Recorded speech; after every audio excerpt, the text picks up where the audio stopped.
my name is Malcolm Anderson, and this is our MGN 200 project, Flower Power, which is an automated plant watering system.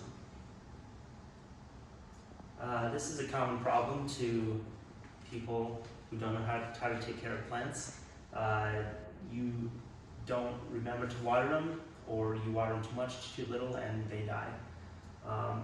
It's an easy mistake to make, and our solution helps to take care of that. Our target market is people who are too busy or forgetful to take care of their plants.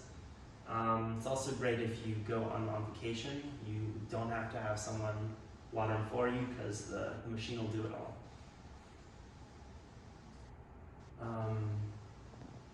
So it's autonomous with a closed loop system where we actually measure the soil moisture content and then dispense water accordingly to make sure you don't overwater or underwater the plant at all. Sitting in front of me is our product, Flower Power. If you're anything like me, you know the heartbreaking tragedy of losing a plant. Forgetting to water your plant is an easy mistake, and the point of our product is to remove that mistake.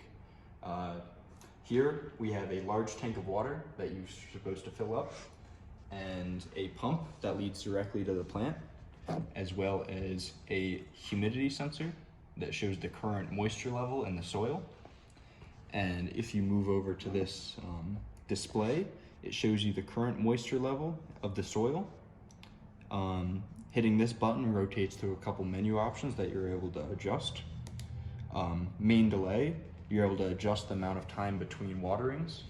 Every plant's different. Like some plants only need to get watered once every 3 days. So the point of this is that once it gets watered once, it won't check the moisture level again for however much time is set on this menu setting. If we rotate again, we get the pump delay or pump time. This is the time that the pump runs every single time it does want to deliver water. Next, we have the dry threshold. Anytime the humidity from the moisture sensor drops below this amount, it should start watering. And anytime it gets above the wet threshold, it should stop watering. And I can demonstrate this here with a bowl. We've been testing this a lot recently, so I'm going to use a bowl to avoid us drowning the plant. Currently the moisture level is 313.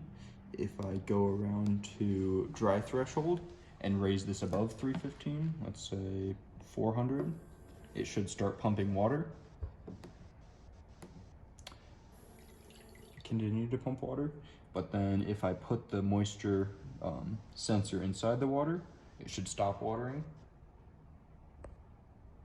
and then not check again for the 5 hours that it was set to. Thank you. As you saw in the previous video, these are the main toggle buttons. For the menu, toggle up, toggle down with the UI. Here is how the actual prototype is supposed to look in an actual setting with the capacitive sensor inside the soil and the water pump inside going to the soil. So this is the circuit diagram. We use the Raspberry Pi Pico to control the whole system with the LCD screen. Right now we have the driver, which presents LCD screens. It has similar pins. It's connected to the left and right pins for easier for the code. Then we also connected it to a potentiometer, which controls the brightness inside of the system, so it can be easier depending on the person. Right here we have the pump connected to a capacitor, since we had some issues earlier with the code, and it seems to fix the problem. And also connects to the diode, to the transistor that helps control the actual pump. In here we have 3 different buttons, which are the UI that we talked about earlier. Button 1, button 2, button 3, which I believe is the menu button, the toggle up and toggle down. This IR sensor represents the capacitive soil sensor, since the actual program didn't have one. It has the same pin since it's just an analog sensor. It should be the same inputs. These are both connected to the B-bus, which provides current to the whole system and the ground. So this is a flow chart of the overarching loops and functions of our code. First, once the device is powered on, it initializes the LCD, make sure everything's good, and then just displays a splash screen with the product name, Flower Power. From then it goes into the main loop, which loops as fast as possible. First, it calls the function to update the user interface. In the update UI function, it checks to see if the menu button is pressed. If it is, then it increments the menu state to switch between like the main delay, pump time on, wet and dry threshold. From then it checks to see if the up or down buttons are being pressed. If they are, it increments or decrements the setting of the page it's currently on.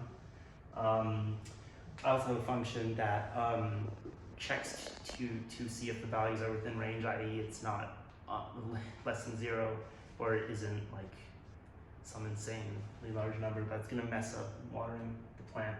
And then I update the LCD to show the new value on screen.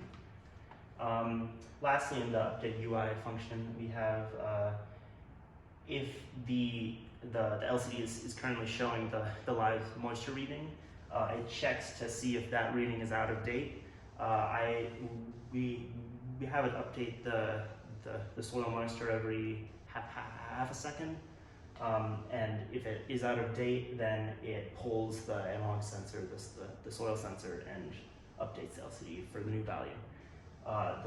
Then the second part of this big main loop is the timing section. This section actually takes care of going through the main delay and checking the wet and dry thresholds to make sure the plant is watered. First thing, we have the main delay. Once that is completed, it checks to see if the soil is dry enough. If it's not dry enough, it waits a bit more time and then loops until the soil has dried out sufficiently.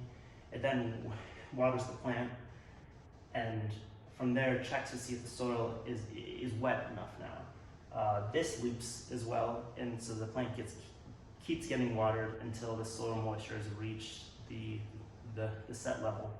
From there, it just loops back to the main delay and continues to keep your plants safe.